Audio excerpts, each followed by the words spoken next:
Good morning ಎಲ್ಲರಿಗೂ. ಎಲ್ಲ ಹೇಗಿದ್ದೀರಾ? ಇವತ್ತು ಬೆಳಗಿನ ಬ್ರೇಕ್ಫಾಸ್ಟ್ಗೆ ನಾನು ತಿಕ್ ಅವಲಕ್ಕಿ ಬರುತ್ತಲ್ಲ, ಗಟ್ಟಿ ಅವಲಕ್ಕಿ, ಅದರಿಂದ ತರಕಾರಿ ಎಲ್ಲ ಹಾಕಿ ಉಪ್ಪಿಟ್ಟು ಮಾಡ್ತಾಯಿದ್ದೀನಿ. ತುಂಬ ರುಚಿಯಾಗಿರುತ್ತೆ, ಚೆನ್ನಾಗಿ ಟೇಸ್ಟ್ ಕೊಡುತ್ತೆ ತರಕಾರಿ ಎಲ್ಲ ಹಾಕಿದ್ರೆ. ಈ ತರಕಾರಿ ಎಲ್ಲ ಹೆಚ್ಕೊಂಡು ಈರುಳ್ಳಿ ಟೊಮೆಟೊ ಎಲ್ಲ ಹೆಚ್ಚೋಷ್ಟೊತ್ತಲ್ಲಿ ಅವಲಕ್ಕಿನ ಕ್ಲೀನಾಗಿ ತೊಳೆದ್ಬಿಟ್ಟು ನೆನೆಸಿದ್ರೆ ಒಂದು 5-10 ನಿಮಿಷದಲ್ಲಿ ನೆಂದೋಗ್ಬಿಡುತ್ತೆ. ತುಂಬ ಬೇಗ ನೆನೆಯುತ್ತಲ್ವ, ಅದರಿಂದ ಅದು ಹೆಚ್ಕೊಳ್ಳೋಷ್ಟೊತ್ತಲ್ಲಿ ಇದನ್ನು ನೆನೆದ್ರೆ ಬೇಗ ಪಟಪಟ ಅಂತ ಮಾಡಿಬಿಡ್ಬೋದು. ಸೊ ಹಾಗಾಗಿ ಅವಲಕ್ಕಿ ನೆನೆಸ್ತಾ ಇದ್ದೀನಿ. ಕ್ಲೀನಾಗಿ ಒಂದು 2 ಸತಿನಾರು ತೊಳೆದ್ಬಿಟ್ಟು ನೆನೆಸ್ಬೇಕು. ಹಳೆಯ ವಿಡಿಯೋದಲ್ಲಿ ನಾನು ಗೊಜ್ಜು ಅವಲಕ್ಕಿ ಮಾಡೋದನ್ನ ತೋರಿಸಿದ್ದೀನಿ. ಇವತ್ತು ತರಕಾರಿ ಹಾಕಿ ಪ್ಲೇನ್ ಅವಲಕ್ಕಿ ಮಾಡ್ತಾಯಿದ್ದೀನಿ ಅಷ್ಟೇ. ಆಮೇಲೆ ಅಡುಗೆಗೆ ತರಕಾರಿಗಳೆಲ್ಲ ಹಾಕಿ ರುಬ್ಬ ಹಾಕಿ ಸಾಂಬಾರು ಮಾಡ್ತಾಯಿದ್ದೀನಿ, ಅದನ್ನು ತೋರಿಸ್ತೀನಿ ಈ ವಿಡಿಯೋದಲ್ಲಿ ಸಾಂಬಾರು ಮಾಡೋದನ್ನು.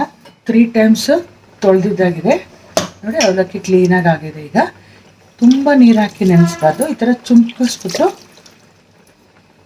ಒಂದು ಸ್ವಲ್ಪ ಅಷ್ಟೇ ಮೆತ್ತಗಾಗೋಕ್ಕೆ ಬಿಡೋಣ. ಒಂದು 10 ನಿಮಿಷ ಸಾಕು. ಅಷ್ಟೊತ್ತಲ್ಲಿ ನಾನು ತರಕಾರಿಗಳು ಮತ್ತು ಈರುಳ್ಳಿನ ಹೆಚ್ಕೊತೀನಿ.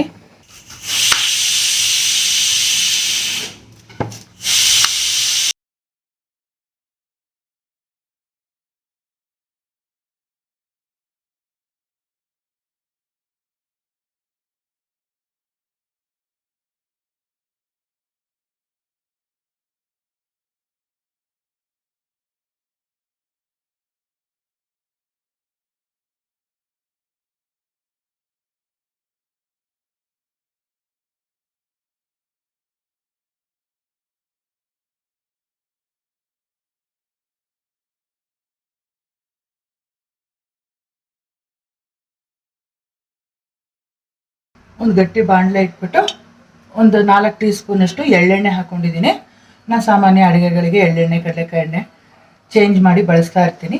ಇದು ಎಳ್ಳೆಣ್ಣೆ ಹಾಕ್ಕೊಂಡಿದ್ದೀನಿ. ಈಗ ಒಗ್ಗರಣೆಗೆ ಸಾಸಿವೆ, ಕಡಲೆಬೇಳೆ, ಉದ್ದಿನಬೇಳೆ ಎಲ್ಲ ಒಂದೊಂದು ಟೀ ಸ್ಪೂನಷ್ಟು ಹಾಕ್ಕೋಬೇಕು. ಆಲ್ರೆಡಿ ನಾನು ಎಣ್ಣೆಗೆ ಅರಿಶಿನ ಹಾಕಿದ್ದೀನಿ, ಸೊ ಹಾಗಾಗಿ ಅರಿಶಿನ ಹಾಕೋದು ಮತ್ತೆ ಬೇಡ. ಸಾಸಿವೆ ಸಿಡಿದ್ಮೇಲೆ ಈರುಳ್ಳಿನ ಬಾಡಿಸೋಣ. ಒಂದು ಸ್ವಲ್ಪ ಕಡಲೆಕಾಯಿ ಬೀಜ, ನೀವು ಗೋಡಂಬಿ ಇದ್ದರೆ ಗೋಡಂಬಿ ಕೂಡ ಹಾಕೋಬೋದು, ಚೆನ್ನಾಗಿರುತ್ತೆ. ಚೆನ್ನಾಗಿ ಫ್ರೈ ಆಗಿದೆ, ಹೊಂಬಾಣ ಬಂದರೆ ಈಗ ಈರುಳ್ಳಿ ಸೇರಿಸೋಣ. ಕರ್ಬೇವಿನ ಸೊಪ್ಪು, ಈರುಳ್ಳಿ ಸಣ್ಣದಾಗಿತ್ತು, ಸೊ 2 ಈರುಳ್ಳಿ ತೊಗೊಂಡಿದ್ದೀನಿ. ದೊಡ್ಡ ಈರುಳ್ಳಿ ಇದ್ದರೆ ಒಂದೇ ಸಾಕು. ನಾನು ತೊಗೊಂಡಿರೋದು ಒಂದು ದೊಡ್ಡ ನೀರು ಕುಡಿಯೋ ಗ್ಲಾಸಲ್ಲಿ ಅವಲಕ್ಕಿ ತೊಗೊಂಡಿರೋದ್ರಿಂದ ಮೀಡಿಯಮ್ ಸೈಜ್ 2 ಈರುಳ್ಳಿ ಸಾಕಾಗುತ್ತೆ. ಈರುಳ್ಳಿಗೆಲ್ಲ ಏನು ಅಳತೆ ಇಲ್ಲ, ಹೆಚ್ಚು ಕಮ್ಮಿ ನೋಡ್ಕೊಂಡು ಹಾಕೋಬೋದು, ತೊಂದರೆ ಇಲ್ಲ. ಮತ್ತು ಖಾರಕ್ಕೆ ನಾನಿಲ್ಲಿ ಹಸಿಮೆಣಸಿನ್ಕಾಯಿ ಪೇಸ್ಟ್ ಬಳಸ್ತಾ ಇದ್ದೀನಿ. ಮಾಮೂಲಿ ಹಸಿಮೆಣಸಿನ್ಕಾಯಿನ ಹಾಕೋದಿದ್ರೆ 2-3 ಹಾಕೋಬೋದು, ನೋಡ್ಕೊಂಡು ಹಾಕ್ಕೊಳ್ಳಿ ಖಾರಕ್ಕೆ ಎಷ್ಟು ಬೇಕಷ್ಟು. ಶುಂಠಿನೂ ಅಷ್ಟೇ ಪೇಸ್ಟ್ ಮಾಡಿ ಇಟ್ಕೊಂಡಿದ್ದೆ, ಒಂದು ಅರ್ಧ ಟೀ ಸ್ಪೂನಷ್ಟು ಶುಂಠಿ ಹಾಕ್ತಾಯಿದ್ದೀನಿ. ತರಕಾರಿಗಳು ನೋಡಿ, ಇಲ್ಲಿ ಬೀನ್ಸು, ಕ್ಯಾರೆಟು, ಆಲೂಗಡ್ಡೆ ಸಣ್ಣದಾಗಿ ಹೆಚ್ಕೊಂಡಿದ್ದೀನಿ, ಅದನ್ನು ಸೇರಿಸ್ತಾ ಇದ್ದೀನಿ.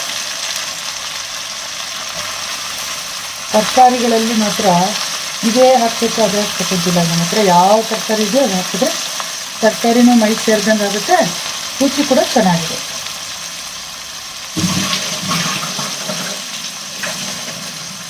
ಟೊಮೆಟೊ ಕೂಡ ಹಾಕ್ತಾಯಿದ್ದೀನಿ ನೋಡಿ. ಎಲ್ಲ ಸಣ್ಣದಾಗಿ ಹೆಚ್ಚಿ ಹಾಕ್ಕೊಳ್ಳಿ, ಚೆನ್ನಾಗಿರುತ್ತೆ. ಸ್ವಲ್ಪ ತರಕಾರಿ ಬೇಯಬೇಕು, ಅಲ್ಲಿವರೆಗೂ ಬಾಡ್ಸೋಣ. ಉಪ್ಪು ಸೇರಿಸೋಣ. ಇವಾಗ ರುಚಿಗೆ ತಕ್ಕಷ್ಟು ಹಾಕಿ ಮುಚ್ಚಿಟ್ಬಿಟ್ಟು ಬೇಯಿಸಿದ್ರೆ ಬೇಗ ಬೆಂದ್ಕೊಡುತ್ತೆ. ಒಂದು 5 ನಿಮಿಷ ಚೆನ್ನಾಗಿ ತರಕಾರಿಗಳು ಬೇಯಲಿ, ಆಮೇಲೆ ನೋಡೋಣ. ತರಕಾರಿಗಳೆಲ್ಲ ಚೆನ್ನಾಗಿ ಬೆಂದಿದೆ. ಈಗ ನಾವು ನೆನೆಸಿಟ್ಕೊಂಡಿದ್ವಲ್ಲ ಅವಲಕ್ಕಿ, ಅದನ್ನು ಸೇರಿಸೋಣ. ಸಣ್ಣದಾಗಿ ಹೆಚ್ಚಿಟ್ಕೊಂಡಿರೋಂಥ ಕೊತ್ತಂಬರಿ ಸೊಪ್ಪು, ತೆಂಗಿನಕಾಯಿ ತುರಿ, ಸ್ವಲ್ಪ ಕಾಯಿ ತುರಿ ಎಲ್ಲ ಸ್ವಲ್ಪ ಜಾಸ್ತಿ ಹಾಕಿದ್ರೆ ಚೆನ್ನಾಗಿರುತ್ತೆ. ಇವಾಗೆಲ್ಲ ಹಾಕಿದ್ದಾಗಿದೆ, ಚೆನ್ನಾಗಿ ಒಂದು ಮಿಕ್ಸ್ ಮಾಡಬೇಕು. ನಿಂಬೆಹಣ್ಣು ಎತ್ತಿಟ್ಕೊಂಡಿದ್ದಲ್ಲ ಅದನ್ನು ಸೇರಿಸ್ಕೊಳ್ಳೋಣ. ಈಗ ಅರ್ಧ ಹೋಳು ಅಷ್ಟೇ, ಫುಲ್ ನಿಂಬೆಹಣ್ಣು ಅಲ್ಲ. ಈಗ ಚೆನ್ನಾಗಿ ಮಿಕ್ಸ್ ಮಾಡಬೇಕು. ಈ ಅವಲಕ್ಕಿಗೆ ಆ ತರಕಾರಿ ಬೆಂದಿರುತ್ತಲ್ಲ, ಎಲ್ಲ ನೀರು ಬಿಟ್ಕೊಂಡಿರುತ್ತೆ ನೋಡಿ, ಅದೆಲ್ಲ ಹೀರ್ಕೊಬೇಕು. ಒಟ್ಟಿಗೆ ಈ ಕೊತ್ತಂಬರಿ ಸೊಪ್ಪು, ನಿಂಬೆಹಣ್ಣು ರಸ ಎಲ್ಲ ಹಾಕಿ ಕಲಿಸ್ಬೇಕು. ಯಾಕಂದರೆ ಅವಲಕ್ಕಿ ತುಂಬ ಮೆತ್ತಗಿರುತ್ತಲ್ವ, ನೀವು ಎಲ್ಲ ತರಕಾರಿ ಜೊತೆ ಮಿಕ್ಸ್ ಮಾಡಿ ಮತ್ತೆ ಆಮೇಲೆ ಲಾಸ್ಟಲ್ಲಿ ತೆಂಗಿನಕಾಯಿ ತುರಿ ಕೊತ್ತಂಬರಿ ಸೊಪ್ಪು ಹಾಕಿ ಮಿಕ್ಸ್ ಮಾಡಿದ್ರೆ ಇನ್ನೂ ಮೆತ್ತಗಾಗಿ ಹೋಗುತ್ತೆ. ಅದಕ್ಕೆ ಮಾಡಬೇಕಾದ್ರೆ ಸ್ವಲ್ಪ ಸ್ವಲ್ಪ ನೋಡ್ಕೊಂಡು ಮಾಡಬೇಕು. ಅದಕ್ಕೆ ತುಂಬ ನೀರು ಹಾಕಿ ಅವಲಕ್ಕಿನ ನೆನೆಸ್ಬಾರ್ದು, ಲೈಟಾಗಿ ನೀರು ಚುಮ್ಮಿಸಿ ನೆನೆಸ್ಬೇಕು. ಮಿಕ್ಸ್ ಮಾಡಿದ್ದಾಗಿದೆ. ಈಗ ಒಂದು 5 ಮಿನಿಟ್ಸು ಮುಚ್ಚಿಟ್ಬಿಟ್ಟು ಒಲೆ ಮೇಲೆ ಇರಲಿ, ಆಮೇಲೆ ಆಫ್ ಮಾಡ್ಕೊಳ್ಳೋಣ. ಸೂಪರಾದ ಅವಲಕ್ಕಿ ಬ್ರೇಕ್ಫಾಸ್ಟ್ ರೆಡಿ ಆಗಿಬಿಡತ್ತೆ. ನೋಡಿ 5 ಮಿನಿಟ್ಸ್ ಆಗಿದೆ. ಸೂಪರಾಗಿ ಅವಲಕ್ಕಿ ತರಕಾರಿ ಹಾಕಿ ರೆಡಿಯಾಗಿದೆ. ಈಗ ನಾನು ಆವಾಗಲೇ ನಿಮ್ಗೆ ಹೇಳ್ದಂಗೆ ತರಕಾರಿ ಹಾಕಿ ಸಾಂಬಾರು ಮಾಡ್ತಾಯಿದ್ದೀವಲ್ವ, ಅದನ್ನು ತೋರಿಸ್ಕೊಡ್ತೀನಿ. ಮೊದಲು ಸಾಂಬಾರಿಗೆ ಮಸಾಲ ಪದಾರ್ಥಗಳನ್ನ ಹುರ್ಕೊಬೇಕು. ಇದನ್ನು ಪಕ್ಕಕ್ಕೆ ತೆಗೆದಿಟ್ಬಿಡ್ತೀನಿ. ಬಾಣಲೆ ಇಟ್ಟಿದ್ದೀನಲ್ವ, 1 ಟೀ ಸ್ಪೂನ್ ಕಡಲೆಬೇಳೆ, 1 ಟೀ ಸ್ಪೂನು ಉದ್ದಿನಬೇಳೆ, 1.5 ಟೀ ಸ್ಪೂನಷ್ಟು ಧನಿಯಾ, ಒಂದು ಅರ್ಧ ಟೀ ಸ್ಪೂನಷ್ಟು ಮೆಂತ್ಯ, ಒಂದು 1/4 ಟೀ ಸ್ಪೂನ್ ಕರಿಮೆಣಸು, ಒಂದು 4 ಮೆಣಸಿನ್ಕಾಯಿ. ಖಾರಕ್ಕೆ ಮೆಣಸಿನ್ಕಾಯಿ ಎಲ್ಲ ನೀವು ನೋಡ್ಕೊಳ್ತಾ ಹಾಕ್ಕೊಳ್ಳಿ. ಖಾರಕ್ಕೆ ಎಷ್ಟು ಬೇಕೋ ಅಷ್ಟು. ಗುಂಟೂರು, ಬ್ಯಾಡಗಿ ಯಾವ್ದಾದ್ರು ತೊಗೋಬೋದು. ನಾನಿಲ್ಲಿ ಮಣ್ಣು ಕಟ್ಟಿದ ಮೆಣಸಿನ್ಕಾಯಿ ತೊಗೊಂಡಿದ್ದೀನಿ, ಸ್ವಲ್ಪ ಖಾರವಾಗಿರುತ್ತೆ. ಸೊ ಹಾಗಾಗಿ ಇದನ್ನೆಲ್ಲ ಸ್ವಲ್ಪ ಹೊಂಬಣ್ಣ ಬರೋವರೆಗೂ ಹುರ್ಕೋಬೇಕು. ಒಂದು ಸ್ವಲ್ಪ ಅಂದರೆ ಒಂದು ಚಿಕ್ಕ ಸ್ಪೂನಲ್ಲಿ ಎಣ್ಣೆ ಹಾಕ್ಬಿಟ್ಟು ಹುರಿಯೋಣ. ಹುರಿಯೋಕ್ಕೆ ಕರಿಬೇವಿನ ಸೊಪ್ಪು ಸ್ವಲ್ಪ ಸೇರಿಸ್ಕೊಳ್ಳಿ. ಯಾವುದೇ ಕಾರಣಕ್ಕೂ ತೀಸ್ಬಾರ್ದು, ಹೊಂಬಣ್ಣ ಬರೋವರೆಗೂ ಹುರ್ಕೋಬೇಕು. ಅಂತ ವಾಸನೆ ಬರ್ತಾ ಇದೆ. ಆ ಮೆಣಸುದು ಮತ್ತು ಮೆಂತ್ಯದು ಹುರಿತಾ ಇರಬೇಕಾದ್ರೆ ಏನು ಚೆನ್ನಾಗಿ ಸ್ಮೆಲ್ ಕೊಟ್ಟಿದ್ದಾರೆ. ನೇಚರಲ್ಲಿ ಒಂದೊಂದು ಪದಾರ್ಥಕ್ಕೂ ಒಂದೊಂದು ಸುವಾಸನೆಗಳಿರುತ್ತೆ, ಎಷ್ಟು ಚೆನ್ನಾಗಿರುತ್ತೆ ಗೊತ್ತಾ. ನೋಡಿ, ಮೆಂತ್ಯ ಮತ್ತು ಮೆಣಸು ಒಳ್ಳೆ ಫ್ಲೇವರ್. ಈಗ ಇದು ಹುರಿದಿದ್ದಾಗಿದೆ. ಮಿಕ್ಸಿ ಜಾರ್ಗೆ ಟ್ರಾನ್ಸ್ಫರ್ ಮಾಡ್ಕೊಳ್ತಾ ಇದ್ದೀನಿ. ಸ್ವಲ್ಪ ತಣ್ಣಗಾದ್ಮೇಲೆ ರುಬ್ಕೋಬೇಕು. ಸ್ವಲ್ಪ ತೆಂಗಿನಕಾಯಿ ತುರಿ ಜೊತೆ ಸೇರಿಸ್ಕೊಂಡು, ಆ ಒಲೆ ಉರಿ ಕಡಿಮೆ ಮಾಡಿದ್ದೀನಿ. ನೋಡಿ, ಎಲ್ಲ ಜಾರ್ಗೆ ಹಾಕ್ಕೊಂಡಿದ್ದೀನಿ. ಈಗ ಇದ್ರ ಜೊತೆ ಕಾಯಿ ತುರಿ ಸೇರಿಸ್ತಾ ಇದ್ದೀನಿ. ಸ್ವಲ್ಪ ತಣ್ಣಗಾದ್ಮೇಲೆ ನುಣ್ಣಗೆ ರುಬ್ಕೊಂಬರೋಣ. ರುಬ್ಬಕ್ಕೆ ಎಷ್ಟು ಬೇಕೋ ಅಷ್ಟು ನೀರು ಸೇರಿಸ್ಕೊಂಡು ರುಬ್ಬಿದ್ರೆ ಆಯಿತು. ಯಾವುದು ಬಾಣಲೆಯಲ್ಲಿ ಇದರಲ್ಲಿ ಹುರಿದಿದ್ವಲ್ಲ ಮಸಾಲ, ಕಡಲೆಬೇಳೆ ಉದ್ದಿನಬೇಳೆ, ಅದೇ ಬಾಣಲೆಯಲ್ಲಿ ಒಂದು 3 ಟೀ ಸ್ಪೂನ್ ಎಣ್ಣೆ ಹಾಕ್ಕೊಂಡಿದ್ದೀನಿ. ಒಗ್ಗರಣೆಗೆ ಸಾಸಿವೆ ಒಗ್ಗರಣೆ ಮಾಡೋಣ. ಒಂದು ಸ್ವಲ್ಪ ಸಾಸಿವೆ ಹಾಕಿದ್ದೀನಲ್ವ.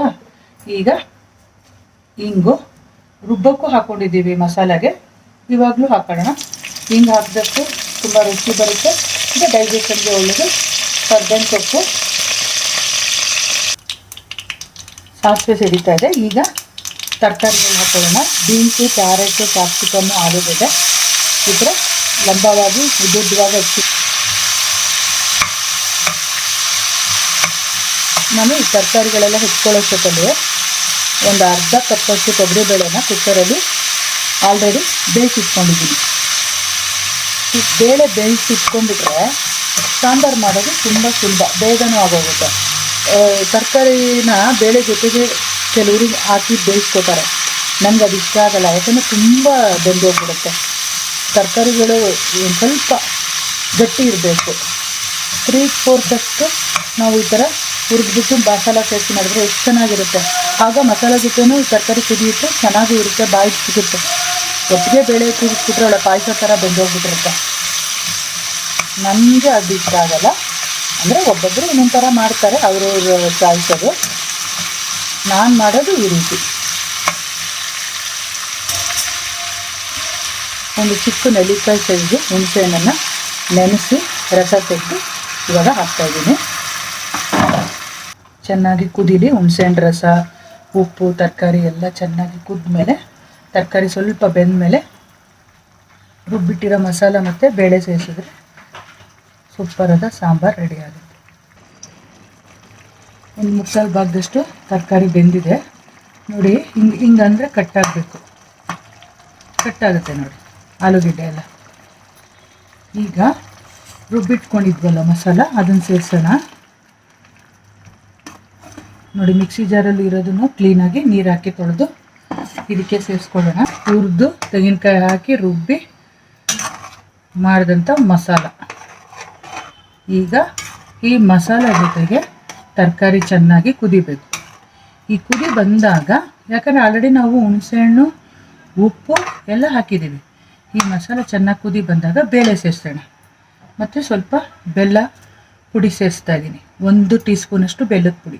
ನನ್ನ ಅಡುಗೆಗಳಲ್ಲಿ ಸಾಮಾನ್ಯ ಬೆಲ್ಲ ಸ್ವಲ್ಪ ಸ್ವಲ್ಪ ಹಾಕ್ತೀನಿ, ಯಾಕಂದರೆ ಉಪ್ಪು ಹುಳಿ ಖಾರ ಸಿಹಿ ಸೇರಿಕೊಂಡು ರುಚಿ ತುಂಬ ಚೆನ್ನಾಗಿ ಕೊಡುತ್ತೆ, ಅದಕ್ಕೋಸ್ಕರ ಅಷ್ಟೇ. ಬೆಲ್ಲ ಆಪ್ಷನಲ್ಲು, ಇಷ್ಟ ಇದ್ದರೆ ಸೇರಿಸ್ಕೊಳ್ಳಿ, ಇಲ್ಲಾಂದರೆ ಸ್ಕಿಪ್ ಮಾಡಿ ಪರವಾಗಿಲ್ಲ. ಬಟ್ ಹಾಕಿದ್ರೆ ಭಾಳ ಒಳ್ಳೆ ಏನಂತಾರೆ ಒಂದು ರುಚಿ ಹೇಳಕ್ಕೆ ಬರಲ್ಲ, ಅಷ್ಟೂ ಚೆನ್ನಾಗಿರುತ್ತೆ. ಎಲ್ಲ ಉಪ್ಪು ಹುಳಿ ಖಾರ ಸಿಹಿ ಸೇರಿಕೊಂಡು ಕುದೀಲಿ, ಆಮೇಲೆ ಬೇಳೆ ಸೇರಿಸ್ತೀನಿ. ಈಗ ಬೇಯಿಸಿಟ್ಕೊಂಡಿರೋಂಥ ಬೇಳೆ ಸೇರಿಸೋಣ. ಇದು ಅರ್ಧ ಕಪ್ಪಷ್ಟು ಇದೆ ತೊಗರಿಬೇಳೆ. ಇವಾಗಿದೆ ಬ್ಯಾಡಗಿ ಮೆಣಸಿನ್ಕಾಯಿ ಗುಂಟೂರು ಹಾಕಿದರೆ ಸ್ವಲ್ಪ ಕೆಂಪು ಕಲರ್ಗೆ ಬಂದಿರೋದು. ನಾನು ಮಣ್ಣು ಕಟ್ಟಿದ ಮೆಣಸಿನ್ಕಾಯಿ ಹಾಕಿರೋದ್ರಿಂದ ಅದು ಖಾರ ಇರುತ್ತೆ, ಕಲರ್ ಇರಲ್ಲ, ಅಷ್ಟೇ ವ್ಯತ್ಯಾಸ. ನಮ್ಮನೆ ಸ್ವಲ್ಪ ಖಾರ ಇಷ್ಟಪಡೋದ್ರಿಂದ ನಾನು ಆದಷ್ಟು ಈ ಮೆಣಸಿನ್ಕಾಯಿನೇ ಬಳಸ್ತೀನಿ. ನೋಡಿ ಸಾಂಬಾರು ಚೆನ್ನಾಗಿ ಕುದೀತಾ ಇದೆ. ಈಗ ಲಾಸ್ಟಲ್ಲಿ ಸಣ್ಣದಾಗಿ ಹೆಚ್ಚಿಟ್ಕೊಂಡಿರೋ ಕೊತ್ತಂಬರಿ ಸೊಪ್ಪು ಸೇರಿಸೋಣ. ಈಗ ಸೂಪರಾದ ತರಕಾರಿ ಹಾಕಿದ ಸಾಂಬಾರು ರೆಡಿ.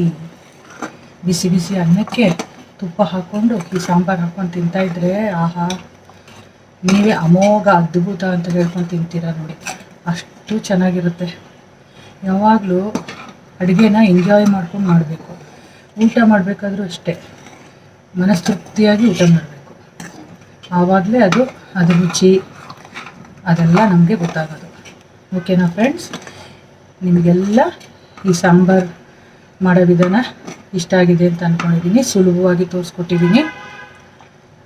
ನೀವೆಲ್ಲ ಒಂದು ಸತಿ ಈ ಥರ ಸಾಂಬಾರನ್ನ ಟ್ರೈ ಮಾಡಿಬಿಟ್ಟು ಹೇಗೆ ಬಂತು ರುಚಿ ಅಂತ ನನಗೆ ಕಮೆಂಟ್ಸಲ್ಲಿ ತಿಳಿಸಿ. ಆದಷ್ಟು ನನ್ನ ವೀಡಿಯೋನ ಸಬ್ಸ್ಕ್ರೈಬ್ ಮಾಡ್ಕೊಂಡು ನೋಡಿ, ಸಬ್ಸ್ಕ್ರಿಪ್ಷನ್ಗೆ ಚಾರ್ಜಸ್ ಇರೋದಿಲ್ಲ. ಮತ್ತು ಬೇರೆ ಬೇರೆ ರೆಸಿಪಿ ಹಾಕಿದಾಗ ನಿಮಗೆ ಮೊದಲು ನೋಟಿಫಿಕೇಷನಲ್ಲಿ ಗೊತ್ತಾಗುತ್ತೆ. ನೀವು ಸಬ್ಸ್ಕ್ರೈಬ್ ಮಾಡಿಕೊಂಡು ಬೆಲ್ ಬಟನ್ನ ಕ್ಲಿಕ್ ಮಾಡಿಕೊಂಡ್ರೆ. ಓಕೆನಾ? Take care friends. ಆರೋಗ್ಯವಾಗಿರೋಣ, ಆರೋಗ್ಯವಾಗಿ ತಿನ್ನೋಣ. ಮತ್ತು ಬೇರೆ ರೆಸಿಪಿಲಿ ಬೇರೆ ವೀಡಿಯೋದಲ್ಲಿ ಸಿಗ್ತೀನಿ. ಅಂಟಿಲ್ ದೆನ್ ಟೇಕ್ ಕೇರ್, ಬಾಯ್.